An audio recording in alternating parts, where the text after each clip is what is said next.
Ladies and gentlemen, welcome to Chanel Jasmine, the best novel Chanel for romantic stories. Hai guys, selamat datang di channel Jasmine, channel terbaik untuk menyimak novel-novel romantis. Mohon dukung channel ini dengan subscribe, like dan share video-video yang ada di channel ini. Terima kasih.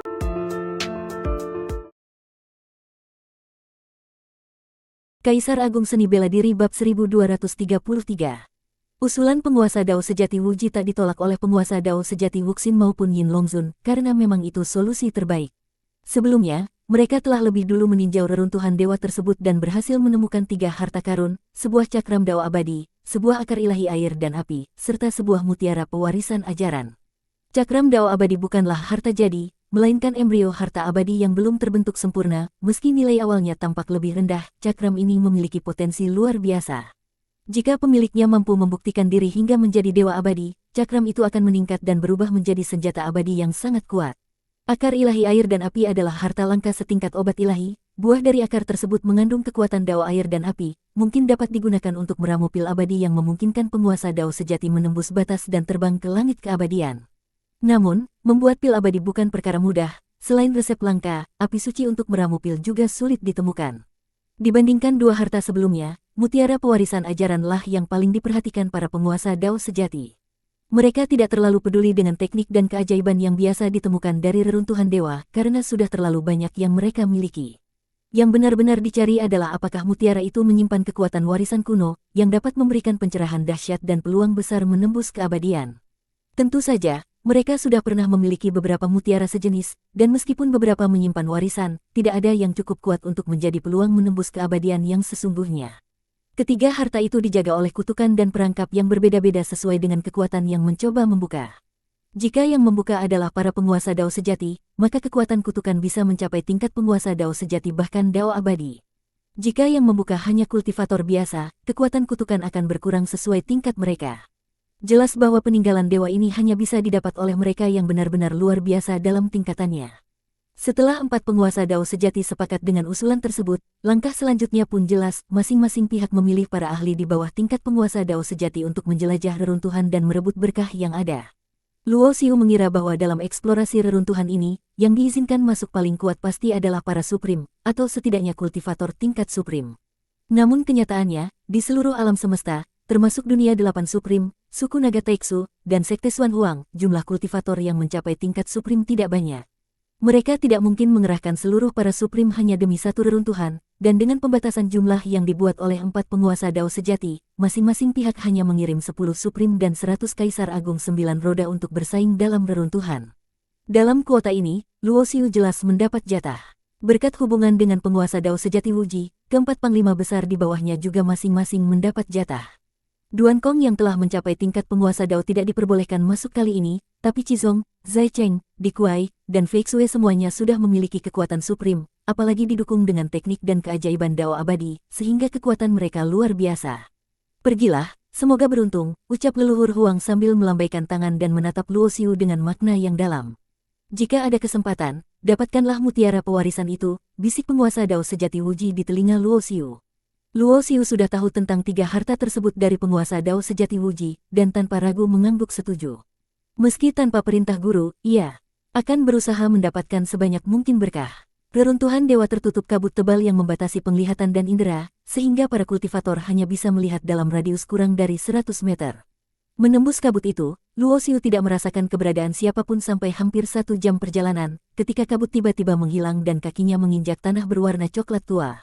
Saat kakinya menyentuh tanah, penglihatannya menyebar bebas tanpa penghalang kabut. Ia segera menyadari bahwa banyak kultivator lain telah melintasi kabut dan memasuki reruntuhan.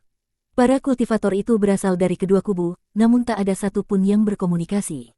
Mereka serentak menggunakan cahaya pelarian untuk menyebar dan menghilang tanpa jejak. Luo Xiu tidak terkejut dengan sikap ini. Dalam reruntuhan seperti ini, bahkan mereka yang berasal dari pihak sendiri bisa jadi memiliki niat tersembunyi, atau ada mata-mata lawan, atau yang hanya ingin mencuri harta untuk menguatkan diri sendiri. Kecurigaan dan kewaspadaan adalah mentalitas wajib bagi setiap kultivator sejati. Memandang sekeliling, Luo Xiu melihat ruang reruntuhan sangat luas, langit tertutup kabut tanpa batas yang membuat cahaya menjadi redup. Aura Dao yang mengalir terasa penuh kekuatan Dao abadi. Mengeluarkan sebuah slip giok, Luo Xiu meletakkannya di dahinya, memunculkan peta dalam benaknya. Peta itu berasal dari penguasa Dao sejati Wuji yang telah datang sebelumnya dan menandai posisi 3 harta karun. Luo Xiu memutuskan untuk mendatangi lokasi terdekat terlebih dahulu, dan sekejap kemudian tubuhnya lenyap. Tak salah memang, reruntuhan dewa menyimpan banyak harta, pikir Luo Xiu, tidak terburu-buru menghabiskan waktu, karena yakin ketiga harta itu bukan barang mudah yang bisa didapatkan secara gegabah. Dalam perjalanannya di reruntuhan dewa, Luo Xiu berjalan perlahan sambil sesekali berhenti untuk mengumpulkan berbagai ramuan ilahi yang ditemukannya. Ramuan-ramuan yang tumbuh di reruntuhan ini bukan barang biasa, setidaknya semuanya setara dengan ramuan tingkat Kaisar Dewa 7 Roda. Meskipun pil-pil semacam itu sudah tidak terlalu berguna bagi Luo Xiu sendiri, namun orang-orang di sekelilingnya masih sangat membutuhkannya. Harta di reruntuhan dewa memang banyak, dan meskipun para penguasa Dao sejati tidak terlalu memperhatikannya, banyak dari benda itu sangat menarik bagi para Supreme dan Kaisar Agung 9 Roda. Jumlah orang yang masuk ke reruntuhan pun tidak sampai 200-an, sehingga jika dibagi rata di ruang yang luas, terasa sangat sepi. Selama berjalan lama, Luo Xiu bahkan belum bertemu seorang pun. Berbagai ramuan dan bahan yang ia kumpulkan dimasukkan ke dalam cincin penyimpanan. Namun tepat ketika satu cincin penyimpanan hampir penuh, Luo Xiu tiba-tiba merasakan gelombang getaran ruang yang aneh.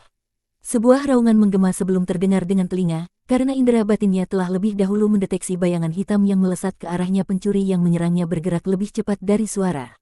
Makhluk itu adalah binatang buas asli reruntuhan dewa, kekuatannya setara Kaisar Agung 9 Roda, tubuhnya bersisik berwarna emas dengan pola-pola bercahaya, kepala seperti serigala dengan sebuah tanduk giok putih di dahinya.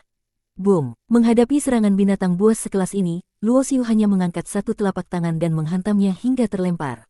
Setelah mencapai tingkat Kaisar Agung 9 Roda, bahkan tanpa mengeluarkan ilmu gaib apapun, kekuatan fisik Luo Xiu sudah sangat dahsyat. Jurus 9 perubahan yang telah ia kuasai sampai level ke-6 membuat kulit tubuhnya sekeras pusaka Kaisar Agung. Krak! Dalam satu hantaman itu, tulang leher binatang buas itu patah, dan ia tergeletak berguling hingga ratusan meter jauhnya. Tubuh sebesar gunung itu berusaha bangkit, namun sangat kesulitan. Binatang giok sisik emas. Sisiknya dan tulangnya bisa dijadikan bahan pembuatan senjata, pil binatang, tanduk, dan darahnya bisa dipakai meramu pil. Di antara para binatang buas tingkat kaisar, binatang giok sisik emas ini termasuk yang paling berharga. Jika seluruh bahan tubuhnya dijual, nilainya bisa mencapai sekitar 100.000 batu purba tecu. 100.000 batu purba tecu yang jatuh ke tangan kultivator bertalenta tinggi bisa membuat mereka naik tingkat dari awal ke tengah Kaisar Agung dalam 1000 tahun. Karena itulah, binatang giok sisik emas ini sangat berharga dan makin jarang ditemukan di dunia 8 Supreme. Berhenti. Saat Luo Xiu hendak menghabisi binatang itu, sebuah bayangan melesat sangat cepat datang menghampiri. Dari aura saja, Luo Xiu tahu itu seorang kultivator dari Sekte Xuan Huang, tingkatnya adalah akhir Kaisar Agung 9 Roda.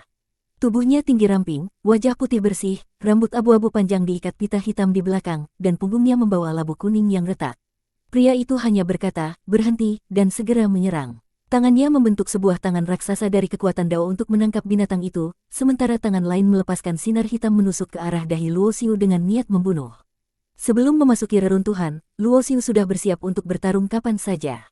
Seorang pria biasa dengan tingkat akhir Kaisar Agung 9 Roda tidak membuatnya gentar. Luo Xiu melambaikan tangan dan api misterius dari ilmu Liansu keluar, langsung membakar tangan raksasa yang hendak menangkap binatang itu hingga lenyap. Sinar hitam yang hendak menusuk dahinya berhasil ia halau dengan kekuatan pelindung Dao, ternyata itu adalah jarum beracun berwarna hitam pekat. Oh, bisa menahan seranganku, kau memang berbakat, kata pria berambut abu-abu dengan sedikit terkejut tapi tetap menyeringai dingin. Ia bisa merasakan kekuatan kultivasi Luo Xiu, memang berada satu tingkat di bawahnya, dan ia masih punya bantuan. Wus, wus, wus. Beberapa cahaya pelarian tiba-tiba muncul di sekitar pria berambut abu-abu itu. Senior Su, sudah dapat binatang giok sisik emas itu. Aku menunggu tanduknya untuk meramu pil. Dari cahaya itu muncul beberapa pria dan wanita berpakaian Sekte Xuan Huang, semuanya setingkat Kaisar Agung 9 Roda, jelas mereka adalah senior dan junior sekeluarga. Oh, ada kultivator alam Huang yang tersesat sendirian, aku yang bunuh dia. Seorang pemuda memperhatikan Luo Xiu dan secepat angin melesat ke belakangnya. Pemuda itu menguasai dao angin, gerakannya sangat cepat dan tak terlihat. Ia mengumpulkan bilah angin berwarna hijau di ujung pedangnya lalu mengayunkan ke leher Luo Xiu tanpa menimbulkan getaran sekecil apapun. Serangan angin mematikan. Pemuda itu tersenyum dingin, sangat bangga dengan jurus andalannya. Bersambung.